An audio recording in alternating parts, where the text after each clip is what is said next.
주야의 자고 깨는 것 예수가 거느리시네.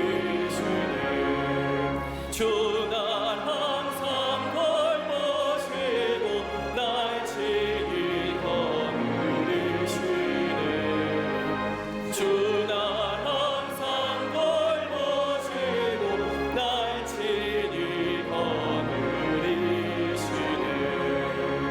때때로 괴로움 당하며 때때로 기쁨 누리네.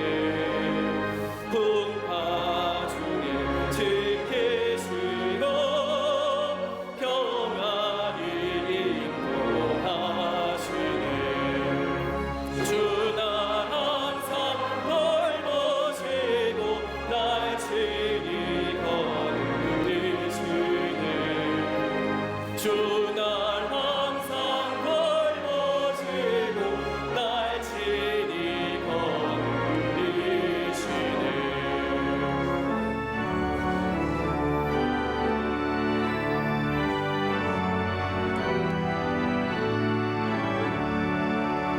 내 주의 손을 붙잡고 천국에 올라가겠네.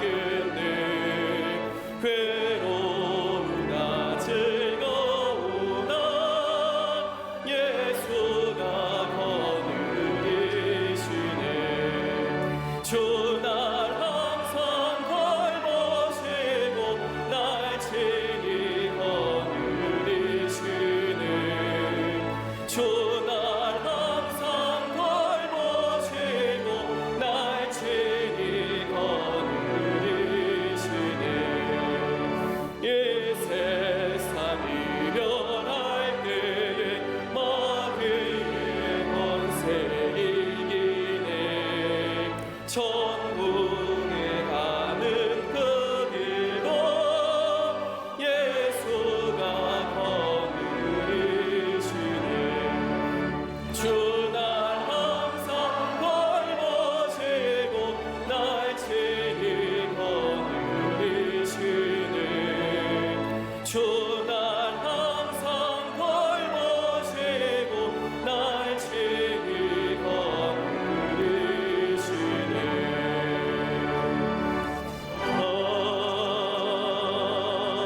아멘.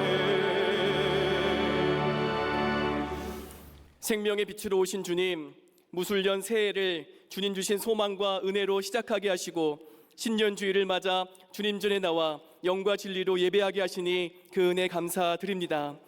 올 한 해 임마누엘의 주님을 기억하고 주께서 행하시는 위대한 일들을 기대하며 부르심의 자리에서 순종하여 하나님의 뜻을 온전히 이루는 우리 모두가 되게 하여 주시옵소서. 선한 목자의 심정으로 우리 재단을 이끄시는 담임 목사님께 성령의 전신갑주 입혀주시고 지치지 않는 체력을 허락하시며 영적 능력을 7배나 더하여 주시옵소서. 경건의 능력을 잃은 한국교회를 갱신하고 세계교회의 성장을 위한 능력의 종으로 쓰임받게 하여 주시옵소서. 이 시간 선포하시는 말씀이 잠자는 우리 영혼을 깨우는 하늘의 음성되고 메마르고 가란 심령을 소성케 하는 생명수의 말씀으로 기름 부어 주시옵소서. 신실한 신앙 고백과 아름다운 선율로 하나님을 찬양하는 갈릴리 성가대와 오케스트라의 찬양을 기뻐 받으시고 하나님의 임재를 체험하는 은혜의 시간 되게 하여 주시옵소서.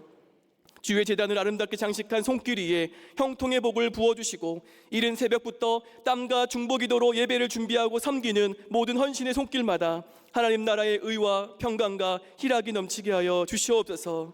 이 시간 성령 안에서 한마음으로 예배하며 주의 몸된 제단을 세워가는 남교회, 서교회, 해외 선교지를 기억하시고 본당과 동일한 신령한 은혜를 충만하게 부어 주시옵소서.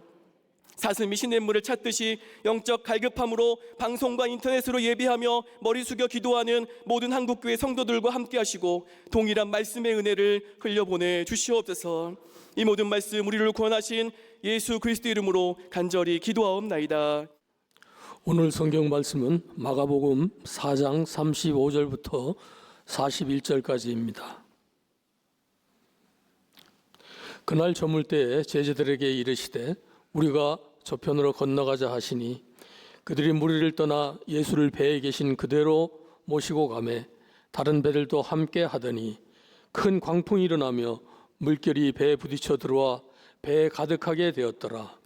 예수께서 고물에서 베개를 메고 주무시더니 제자들이 깨우며 이르되 선생님이여 우리가 죽게 된 것을 돌보지 아니하시나이까 하니 예수께서 깨어 바람을 꾸짖으시며 바다더러 이르시되 잠잠하라 고요하라 하시니 바람이 그치고 아주 잔잔하여지더라.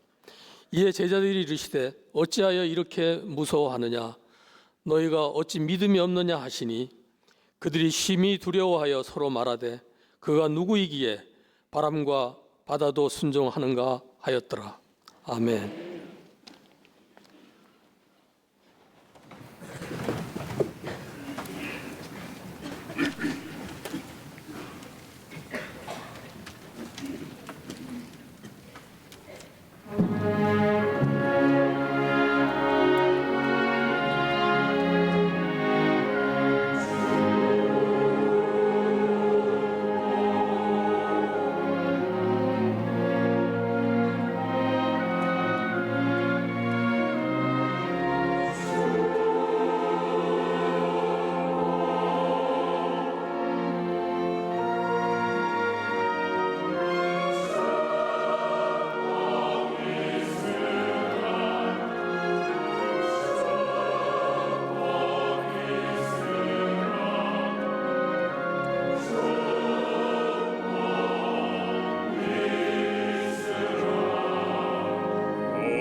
관리선거대와 게스트의 귀한 찬양에 축복의 송에 감사를 드립니다. 고맙습니다. 이럴 때 하면 하는 거예요. 그렇게 강조했구만.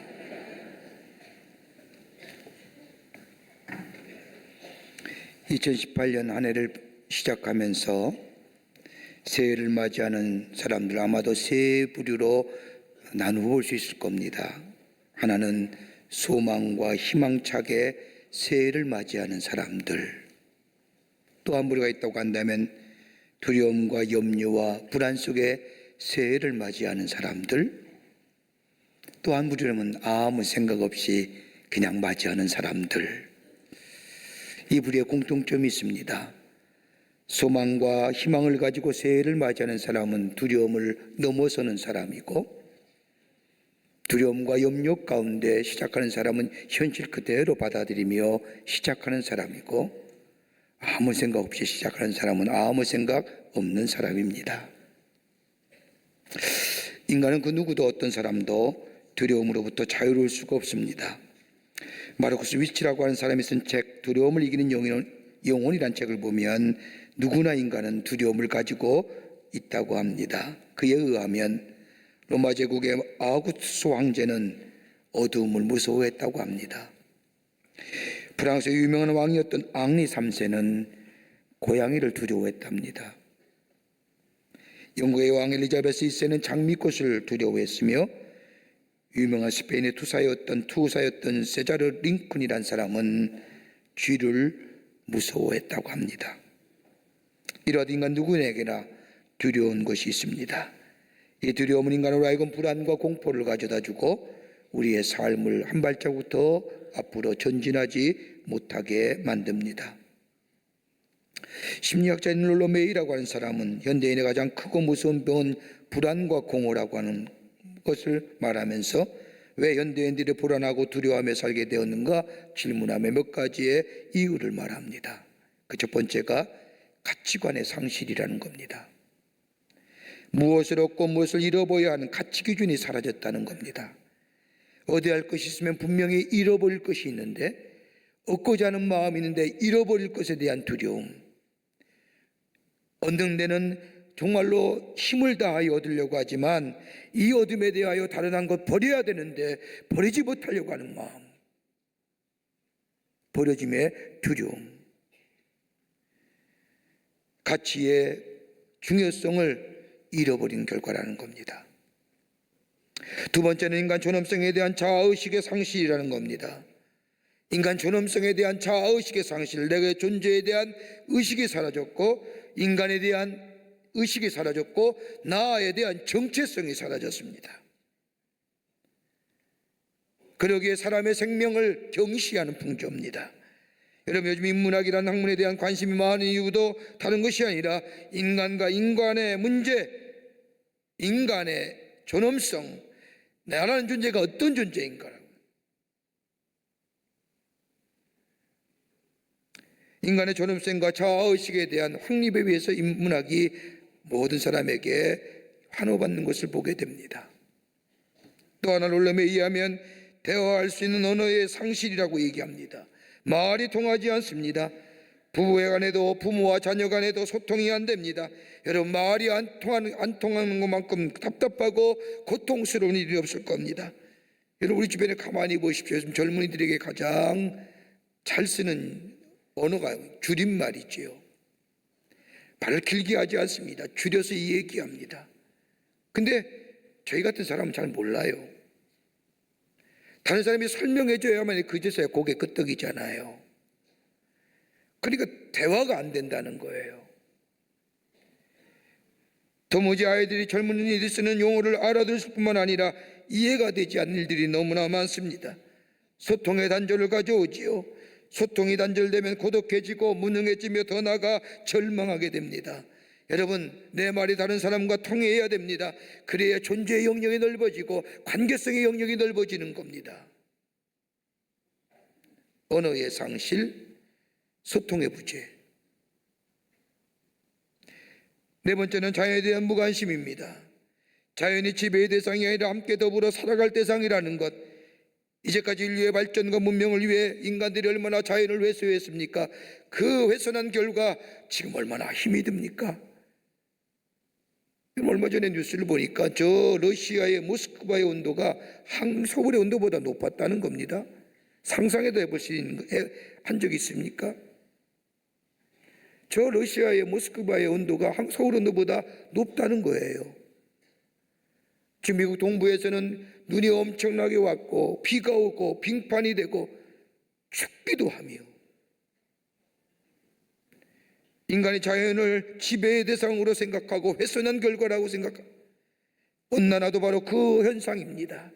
자연에 대한 무관심이 여름이면 폭풍우와 겨울이면 눈과 두려움으로 만드는 거죠.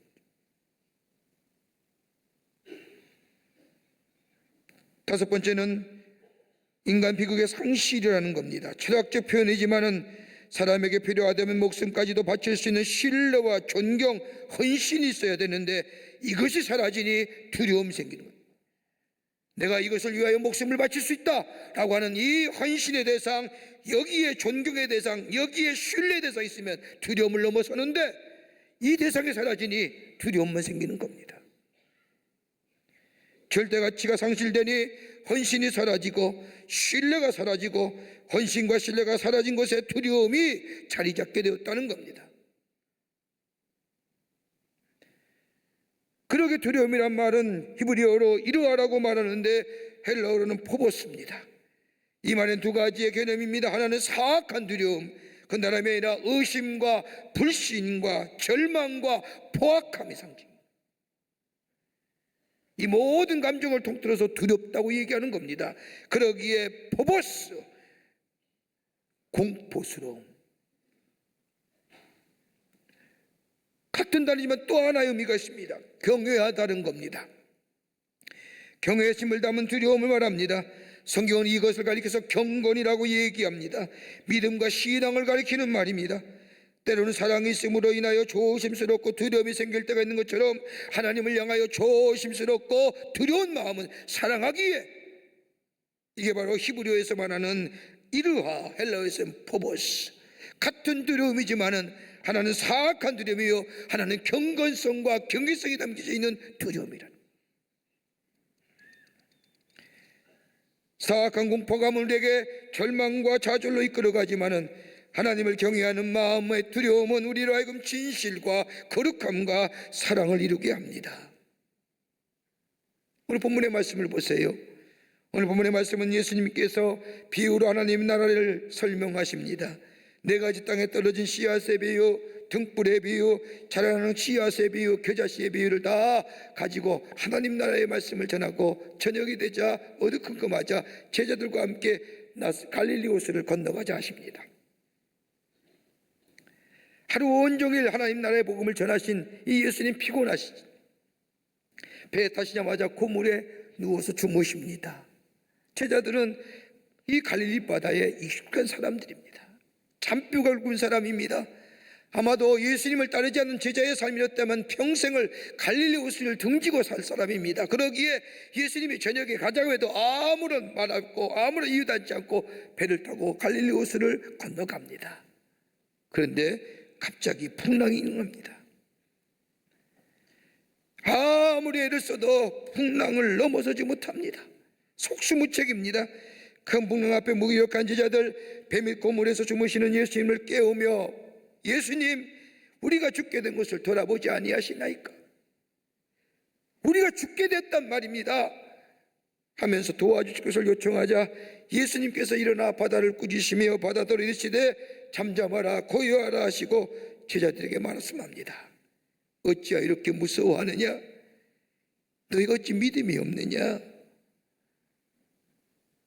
갈릴리 호수에 살아온 제자들, 갈릴리 호수에 대하여 다 알고 있던 지식들, 지혜들, 경험들, 그거 있음에도 불구하고 풍랑 앞에 무기력한 제자들의 삶, 우리들의 삶은 아닌지요? 우리 지식도 있잖아요. 경험도 있고 기술도 있는데 예기치 못한 풍랑 같은 어려움이 오면 그 앞에 속수무책이고 손 놓고 어찌하여 왜 하나님 내게 이런 주신 거라고 제자들과 함께 얘기했던 우리들의 모습들.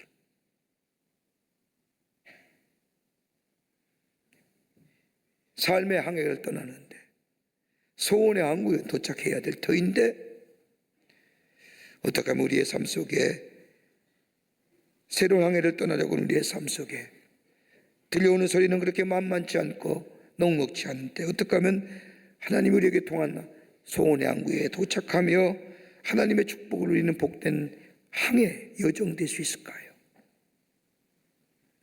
본문의 말씀을 통하여 몇 가지와 함께 말씀을 나누며 은혜 받기를 원합니다.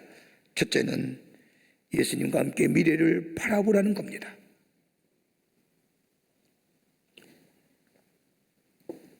오늘 본문의 말씀을 보면 제자들은 엄청난 풍랑 앞에서 자신의 경험이나 능력을 가지고 폭풍우와 풍랑을 넘어서려고 합니다. 그러나 속수무책입니다.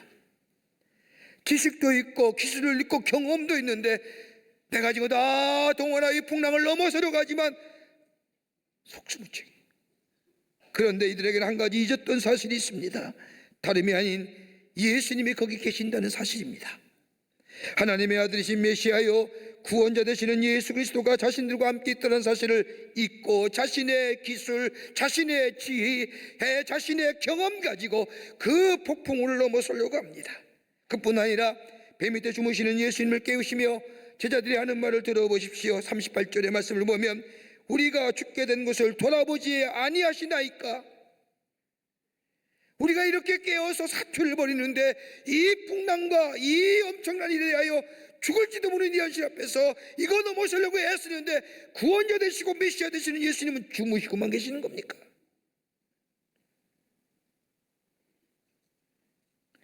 얼마나 이기적이며 얼마나 자기중심적인 모습입니까? 이런 제자들의 말에 예수님이 일어나시며 바다를 꾸짖어 풍랑을 잔잔케 하신 후에 제자들에게 말씀합니다. 어찌하여 이렇게 무서워하느냐? 너희가 어찌 믿음이 없느냐? 여기에 믿음이 없다는 말씀은 다른 것이 아니라 원문의 말씀을 보면 믿음이 아주 없는 것이 아니라 믿음이 적은 거예요. 제자들의 믿음이 적다고 하는 모습은 저들의 믿음의 불확실성을 얘기하는 겁니다. 하나님의 계심을 믿어야 하며 하나님의 역사를 주관하고 계신다는 것을 믿어야 하며 하나님이 나와 함께 계시고 지금 나의 삶 가운데 동행하심을 믿어야 하며 더 나아가 이런 일을 하나님의 뜻하신 바가 있음을 믿어야 한다는 건데 믿지 못한다는 거예요. 하나님의 뜻하신 바가 있는데 하나님이 함께 하심에 넉넉히 있는데 믿지 못하는 거예요. 저 사도 바울이 사도행전에 나오는 것처럼 저 사도 바울이 저 로마의 황제 앞에 서서 예수 그리스도를 증거하기 위해서 그 바울 한 사람 때문에 그 앞에 탔던 287명의 사람이 이상한 것처럼 각자에게 하나님의 사명이 있고 하나님의 뜻이 있고 하나님의 계획이 있는데 더더구나 예수님이 계시는 곳에 저들은 반대편에 보이는 풍랑을 보며 자신을 향한 하나님의 계획과 나와 함께 하시는 예수님을 잊어버린 채 그 문제 앞에 그 시련 앞에 속수무친 것을 하면 왜 우리를 돌아보지 아니하십니까? 라고 얘기하는 거예요.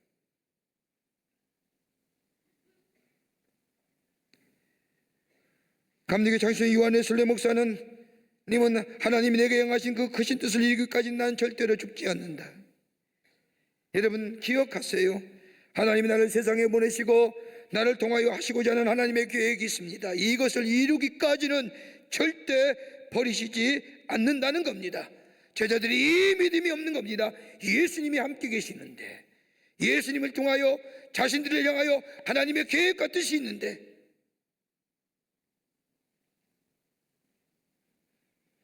인간의 여건과 환경을 가지고 하나님을 제한하거나 하나님의 뜻을 거스르지 말라는 겁니다. 여러분 인류의 역사를 보면 인간들은 하나님께 속한 이들 자기가 가지고 있는 지혜와 경험과 지식을 가지고 판단하는 어리석은 노력을 많이 해왔던 것을 봅니다. 여러분 역사적으로 2000년 전에 보면 교대교회에서 교회가 핍박을 당하고 많은 사람이 순교하게 되자 아하 이제 종말이 얼마 안 남았구나 생각하는 거예요. 5세기 로마 제국이 멸망할 때도 로마의 멸망도 세상의 종말이라고 생각하며 로마가 무너지자 이제 세상의 종말이 올 거다? 아니잖아요. 14세기에 일어난 십자가의 전쟁에 휘말려 온 유럽이 오랜 시간 고통을 당하고 경제의 공황으로 인하여 농민의 봉기가 일어나자 사람들이 얘기하잖아요. 세상의 종말이 왔다고? 근데 아니잖아요. 18세기 저 포르투갈대의 지진 후 하루아침에 15,000명이 저 구렁텅이에 빠져 죽는 것을 보시며 이제 종말이다 라고 아니잖아요. 우리가 가지는 삶의 경험이나 지식과 환경 가지고 하나님의 계획을 재단하지 말라는 거예요. 어찌하여 우리를 돌아보지 아니하십니까? 라고 얘기하죠.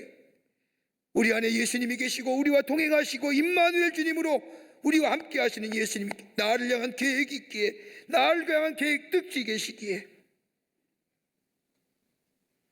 그 뜻과 그 계획을 이루시기까지는 우리와 동행하시는 하나님, 그러기 오늘 제자들 향하여 어찌 믿음이 없느냐라고 하는 얘기는 나와 함께 있음을 왜 너는 믿지 못하느냐는 거예요. 나와 함께 있음을, 예수님과 함께 있는 믿음을 믿게 될 때에 지금의 작금의 현상을 바라보는 것이 아니라 예수님과 함께 미래를 바라보는 인생, 이 믿음이 우리 가운데 있을 때에 어떤 우리의 삶의 여정에 광풍이 불어온다 할지라도 우리는 넉넉히 이길 뿐만 아니라 주님이 약속하신 대로 소원의 항구에 들어가 하나님을 기쁘시게 하며 우리의 삶 속에 풍성한 열매를 맺어지는 축복의 삶이 될 줄 믿습니다. 주님과 함께 바라보자는 게 미래를, 이게 믿음이에요. 유명한 로마의 범브란트 목사님은 공산치하에서 13년 동안이나 감옥에 갇혔습니다. 감옥에 있는 동안에 성경을 읽으면서 자신에게 크게 은혜가 되었던 것이 뭐냐면 두려워하지 말라는 거예요. 두려워하지 말라.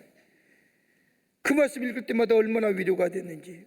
그래서 범브란트 목사님은 도대체 두려워하지 말라는 말씀이 성경에 몇 번이나 한번 찾아보겠다 해서 구약서부터 신약서까지 쭉 찾아보는 결과 딱 보니까 몇 번 나와요? 365번 나오더라는 거예요. 두려워하지 말라. 두려워하지 말라는 거예요.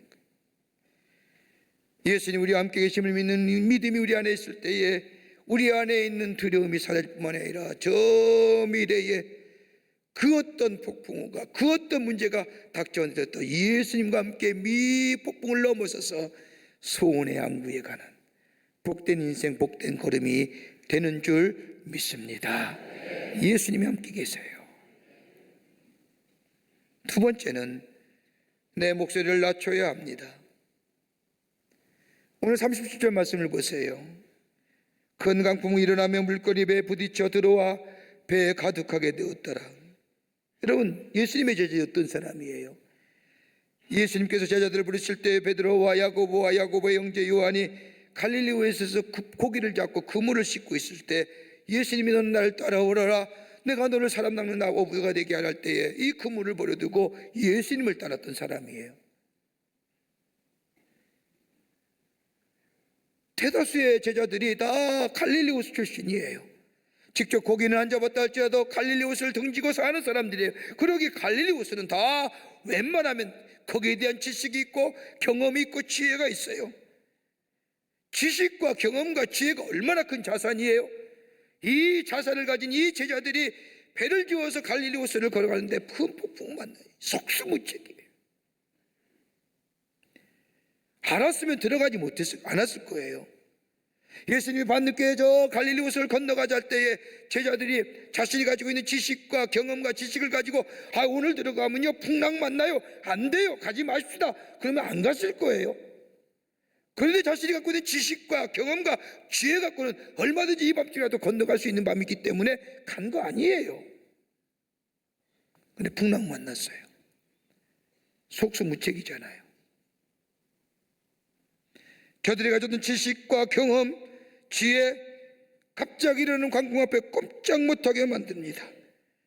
그 지식과 그 경험과 그 지혜 가지고 이 폭풍을 넘어서려고 노력했을 겁니다.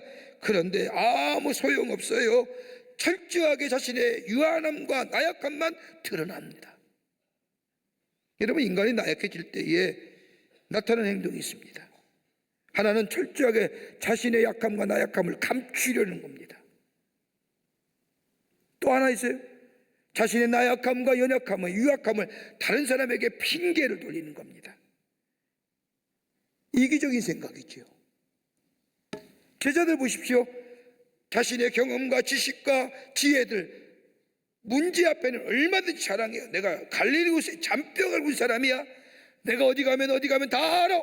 염려하지 마. 그런데 막상 폭풍 앞에 철저하게 낮아지잖아요. 그러니까 뭐라고 얘기해요?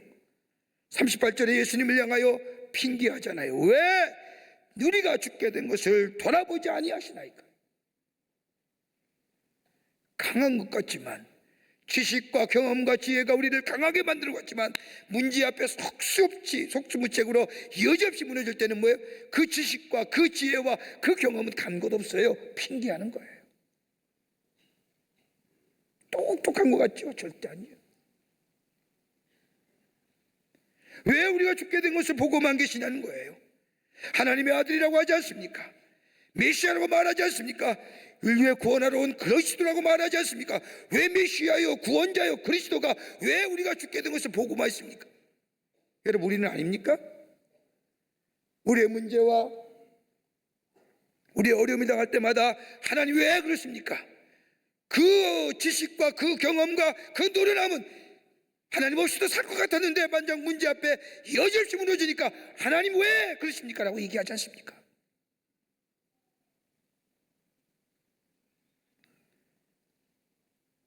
그러면서 이런 제자들의 모습을 보면서 예수님은 풍랑을 잔잔케 하신 후에 어찌하여 이렇게 믿음이 없느냐 책망하시죠.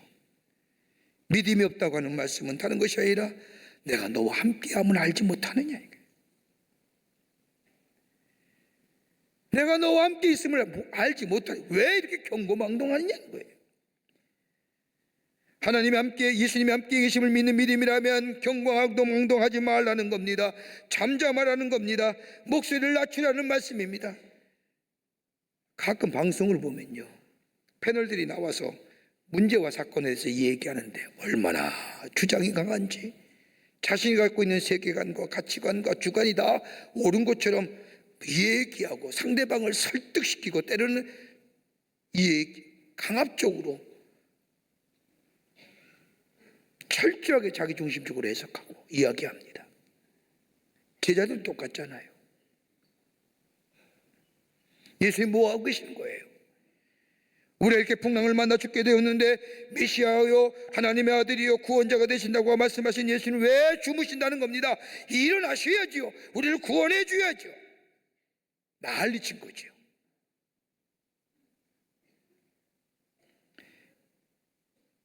여호수아가 이스라엘 백성을 이끌고 하나님의 약속하신 가나안 땅에 들어갔을 때 처음으로 마주한 것이 여리고성입니다. 하나님이 거대한 여리고성을 무너뜨리는 방법을 여호수아에게 말씀하시고, 여호수아서 6장 10절의 말씀을 보면 하나님은 여호수아 이스라엘 군대에게 이렇게 말씀합니다. 너는 외치지도 말며 하나님의 음성을 들리게 하지도 말며 너희 입에서 아무 말도 내지 말며 그리하다가 내가 너에게 명령하여 외치라는 날에 외칠지라. 개역 성경을 보면 너희 음성을 들내지 말며, 침묵하라고 말씀하신 다음에 주신 말씀이 들내지 말래요. 이게 도대체 무슨 뜻이냐? 들내지 말라는 것은 다른 사전을 찾아보니 들리지 않도록 조심하라는 거예요. 목소리를 낮추라는 겁니다. 너의 음성 낮추라는 겁니다. 조용히 하라는 겁니다. 마치 어린아이들 하는 것처럼 쉬. 어린아이들은 이렇게 하지요. 어른들은 뭐라고 얘기해요? 그 입. 애들은 쉬 하지만 어른들은 뭐예요? 그 입. 조금 과하게 하면 딱 하지요.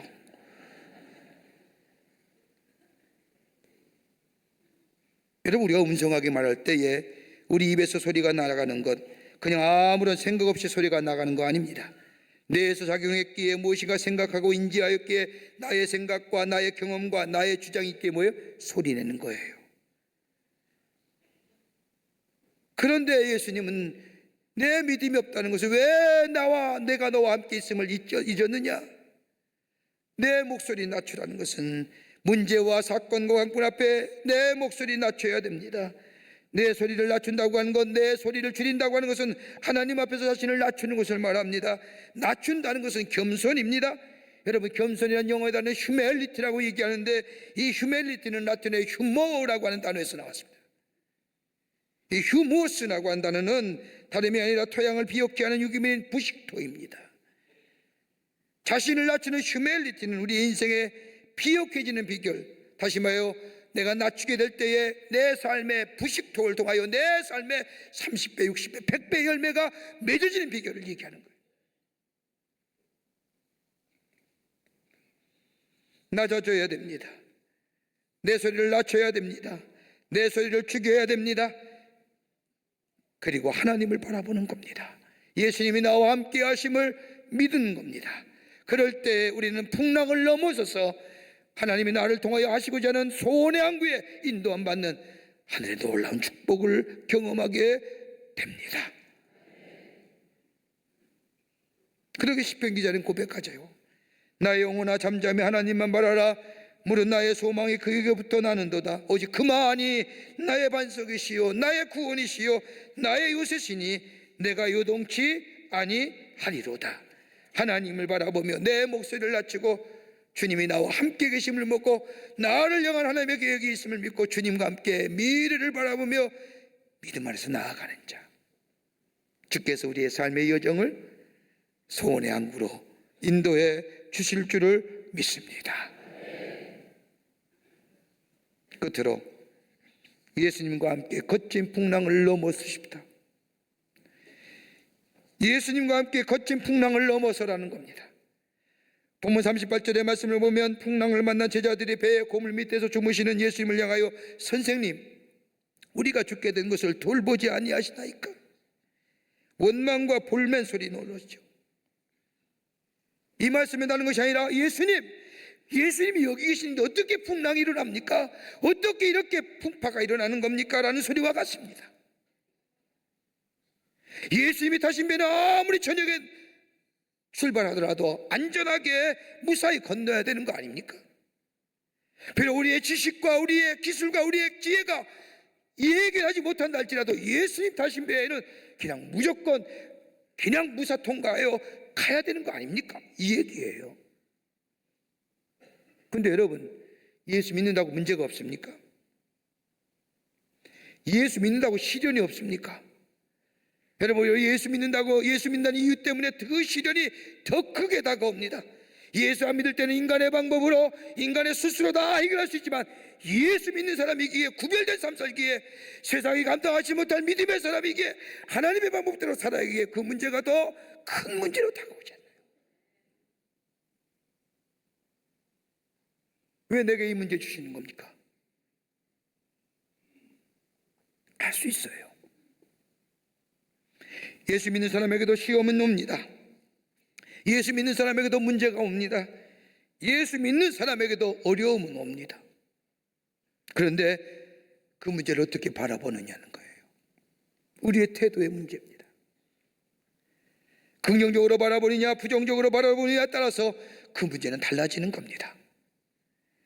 존 맥스웰이라고 하는 유명한 목사님이시자 리더십의 전문가인 존 맥스웰에 의하면, 여러분, 문제를 문제로 만들지 말라는 거예요. 문제가 있는 거 우리네 인생입니다. 여러분, 올해 안에 아무런 문제 없이 사실 거라고 생각하는 사람이 있겠어요? 아무도 없을 겁니다. 다 문제가 있을 거라고 예견하잖아요. 근데 그 문제는 문제로 보지 말라는 겁니다. 문제가 오든 불평하거나 두려워하거나 하지 말라는 겁니다. 문제 해결을 위해 적극적으로 나가라는 겁니다. 다른 말로 하면요, 긍정적으로 생각하고 파지티브하되 적극적이면 프로액티브하게 그 문제 해결을 위해서 적극적으로 나서라는 겁니다. 적극적인 태도를 가지고 문제를 대하라는 겁니다. 우리의 삶에 문제가 있는 것 당연한 것이니 문제가 있음을 예견하고 문제에 대하여 적극적인 자세로 임하되 그 문제를 해결할 수 있는 우선순위, 문제 해결의 우선순위를 세우고 문제를 해결해 나가라는 거예요. 여러분, 비행기 타서 이렇게 올라가 보면 서울에 도착하게 되면 저 신월동이나 화곡동 보면 수많은 아파트와 수많은 집들, 고층의 빌딩들이 있습니다. 마찬가지 땅에 내려서 그 고층과 그 빌딩을 보면 도무지 나의 존재는 보잘것없습니다. 그런데 하늘에 떠서 가만히 보면 다 점입니다.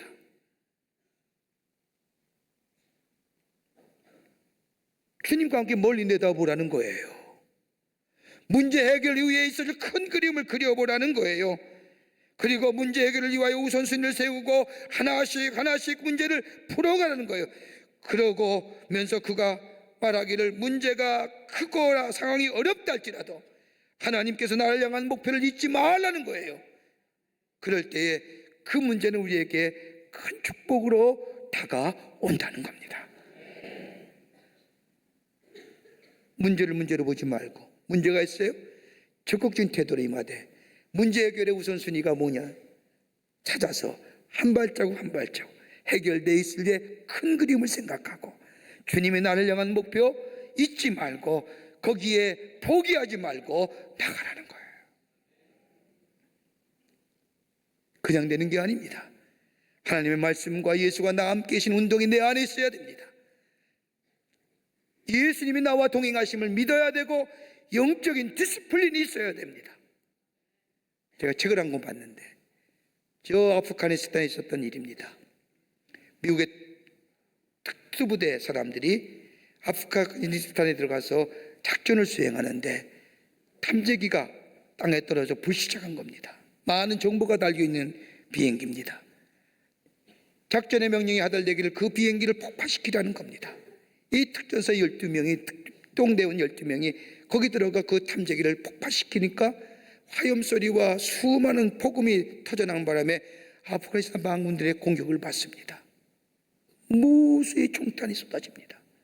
그런 와중에 분대장이 총을 맞는 겁니다. 목을 깨뚫고 경추가 맞았습니다. 그때 같이 있던 그 의무병이 쏜살같이 다가와서 그 빗발치는 총탄 앞에 그 분대장을 세우고 그의 응급조치를 하고 숨이 끊어진 것 같으니까 목에다 메스를 대서 자르고 거기에 인공 산소호흡기를 간입하고 계속 산소를 주면서 비행기 헬기를 불러서 헬기에 태워 후송합니다. 그 가운데 제게 큰 감동으로 다가온 글귀가 하나 있습니다. 내가 그렇게 한 것은 그 빗발치는 총탄에 맞으면 죽을지도 모르지만은 내 근육이 움직이시다는 거예요. 나도 모르는 사이에 그 엄청난 총탄과 그 엄청난 위험 속에 내 근육이 가서 분대장을 잡고 분대장을 치료하더라는 거예요. 그러면서 뭐예요? 연습이 내 이성은 잊어버리고 있었는데 내 이성은 두려운데 내 근육은 움직여가더라는 거예요.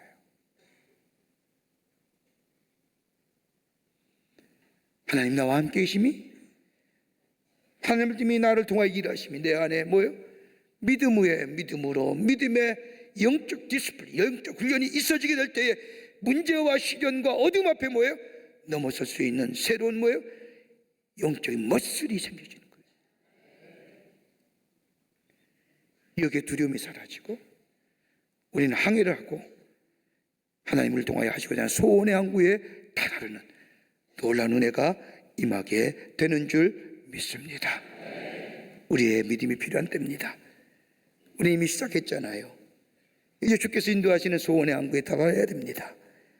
폭풍우도 일어날 것이고 비바람도 칠 겁니다. 그러나 예수님이 나와 함께 하심을 믿어야 되며 예수님과 함께 먼 미래를 바라봐야 될 뿐만 아니라 내 모습이 내 지식 내 경 가지고 되니 안 되니 내 목소리 쥐고 잠잠히 주를 바라보며 주님과 함께 걸어가는 우리의 삶이 될 때에 우리는 저 소원의 항구에 달아가 주님을 영화롭게 하며 주님을 기쁘시게 하는 하나님의 백성으로 살아가게 될 줄 믿습니다. 이런 믿음으로 승리하시는 여러분과 저와 되시기를 주의 이름으로 축원합니다. 하나님 감사합니다. 저희들 사랑하시고 지키시고 인도해 주심에 감사합니다. 그 은혜가 있는데 잊어버리고 살 때가 참 많습니다. 예수님이 우리와 함께 계시고 내 목소리 내 소리 줄이고 주님과 함께 손잡고 다가올 하나님의 축복을 바라보며 믿음 안에서 그 두려움을 넘어서 하늘의 축복을 누리며 사는 저희들 되게 하여 주시옵소서. 예수님이 우리와 함께 하십니다. 예수님이 내 안에 계십니다. 예수님이 우리와 동행하여 주십니다. 이 믿음 가지고 승리케 하여 주시옵소서. 감사와 찬송과 영광을 주 앞에 돌려보내며 예수님의 이름으로 기도하옵나이다. 아멘. 내 평생에 가는 길은 하나요 늦었잖아 남가는 죄큰 범하로 무섭고 어렵든 죄 나의 영혼은 내 편하라 내 영혼 평안해 내 영혼 평안해 저마기는 우리는 삼키려고 네 빨리고 달려와도 주의 손은 우리의 대적되니 끝내 싸워서 이기리라 내 영혼 평안해 내 영혼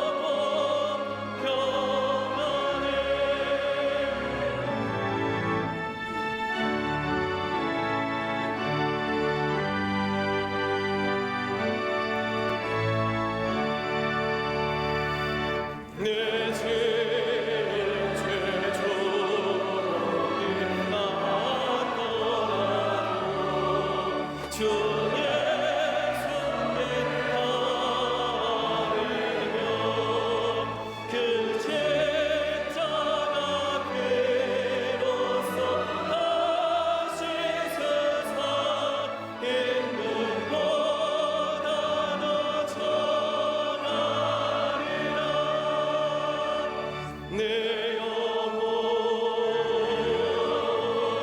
평안해 내 영혼 평안해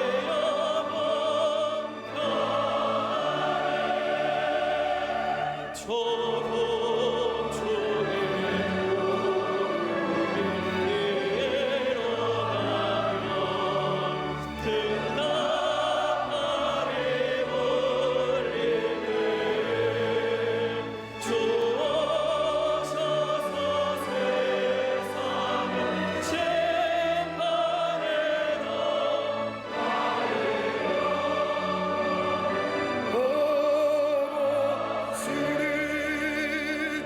내 영혼 평안해 내 영혼